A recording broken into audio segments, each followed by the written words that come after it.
distinguished senators of the Federal Republic of Nigeria,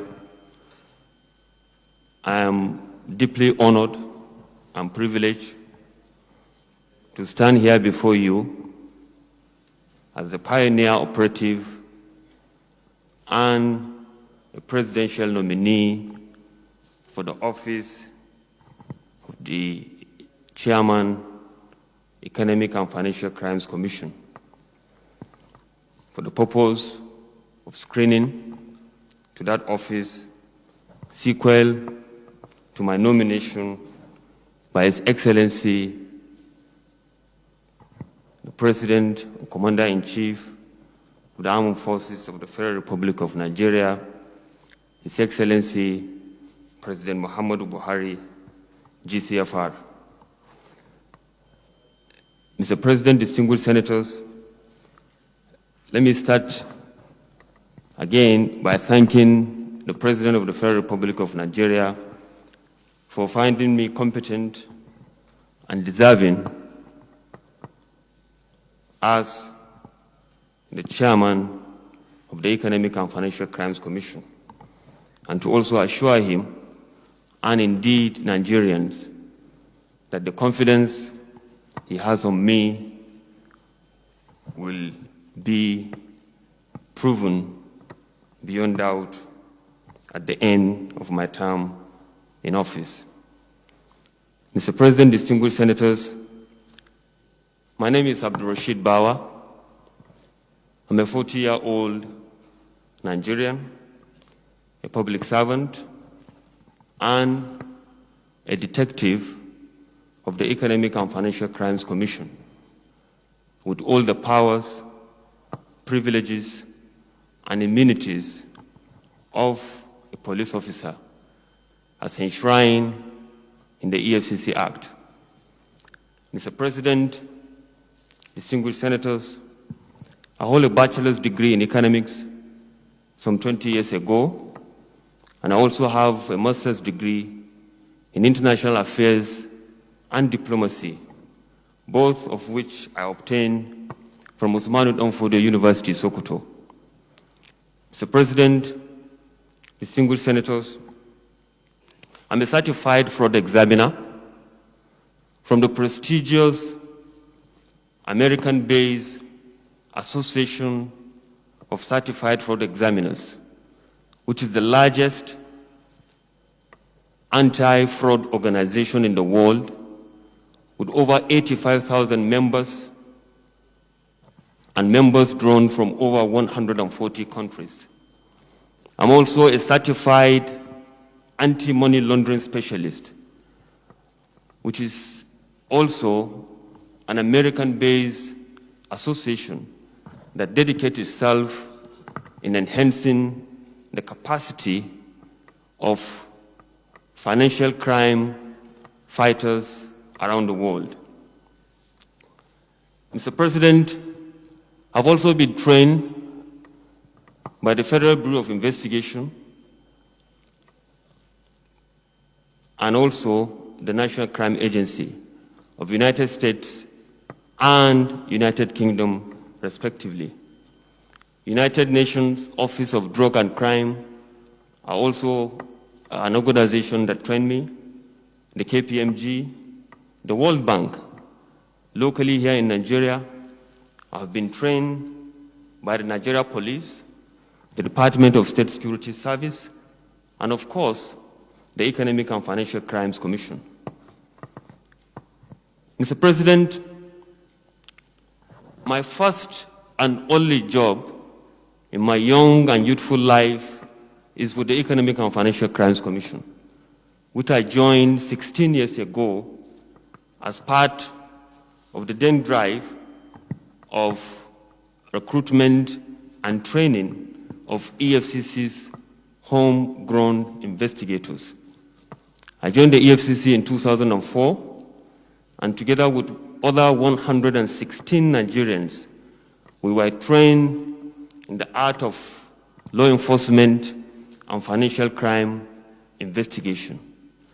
An open graduation from the police college where we were trained happens to be 9th overall out of the 117 officers that were trained. I was posted to Lagos then, Mr. President, distinguished senators, and I rose through the ranks from an ordinary team member to become a team leader.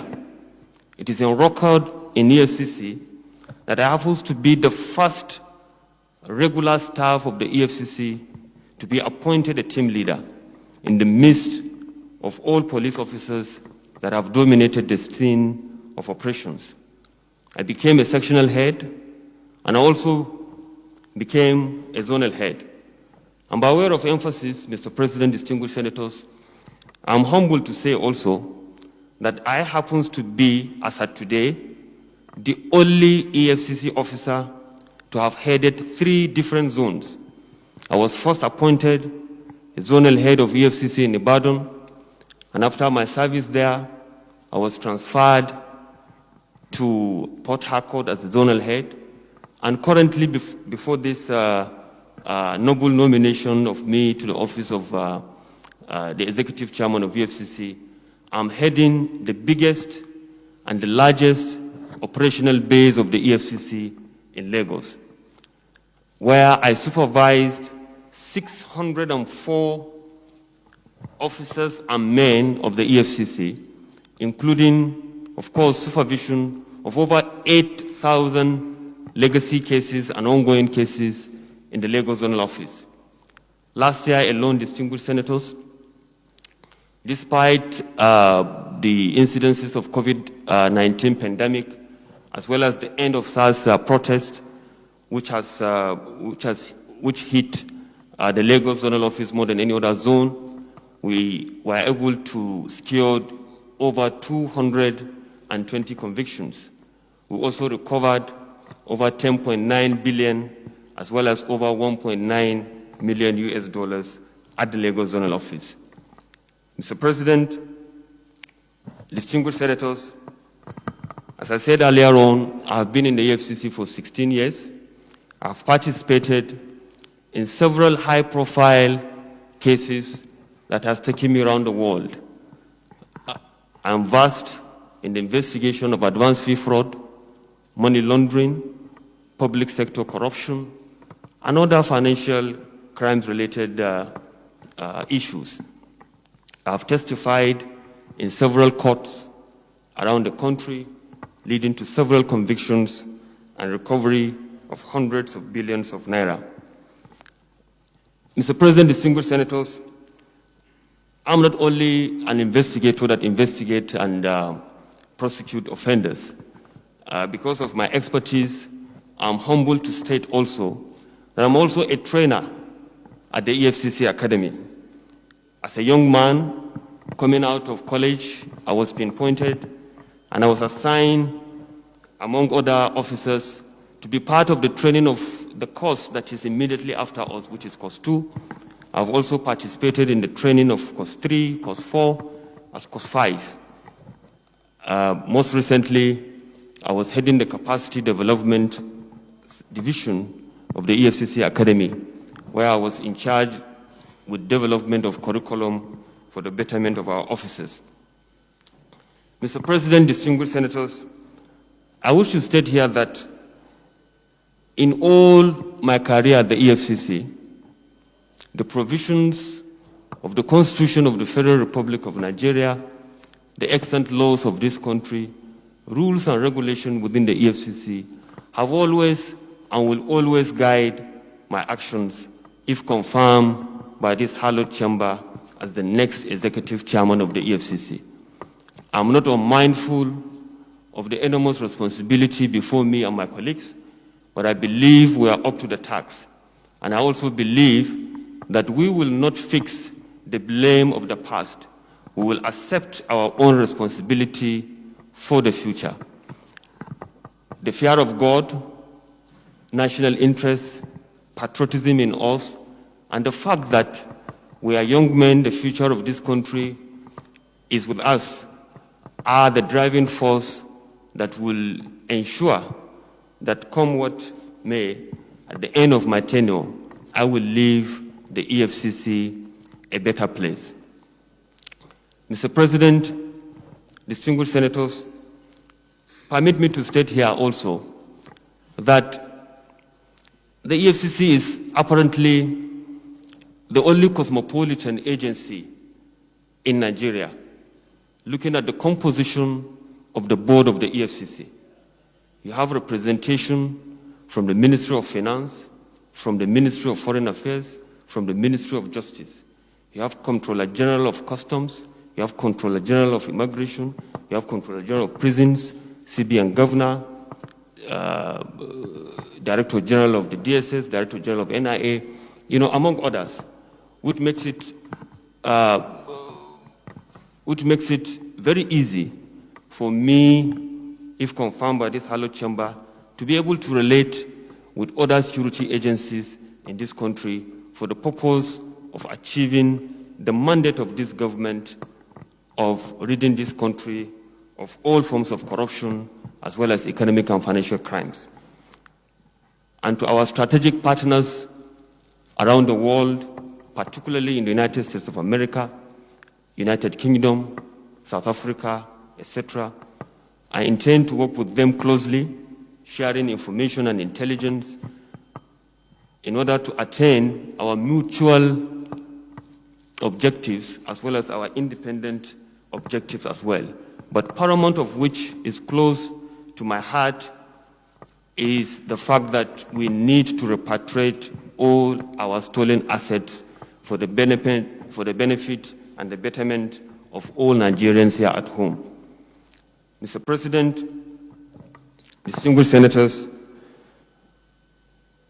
I'm not unaware of the fact that my nomination has caused a lot of hope for the teeming and millions of youth around the country and the world at large. I want to state here, Mr. President, distinguished senators, that I'm going to give them a very good representation in the governance of this country, so that at the end of the day, more youth will be given huge responsibilities in this country. Let me conclude, Mr. President, distinguished senators, by stating that it is a dream of every patriotic Nigerian to see Nigeria growing to a greater height. And I hope and pray, Mr. President, distinguished senators, that if confirmed, I will live to that task to contribute my quota in seeing that this country is taken to a greater height. There is no better way to end my modest address, which I'm humbled to address this distinguished gathering, than to pledge to Nigeria, my country, to be faithful, loyal, and honest, to serve Nigeria with all my strength, to defend her unity, and uphold our honor and glory. So help me God. Thank you very much, Mr. President. Thank you very much, distinguished senators, for inviting me to this hallowed chamber.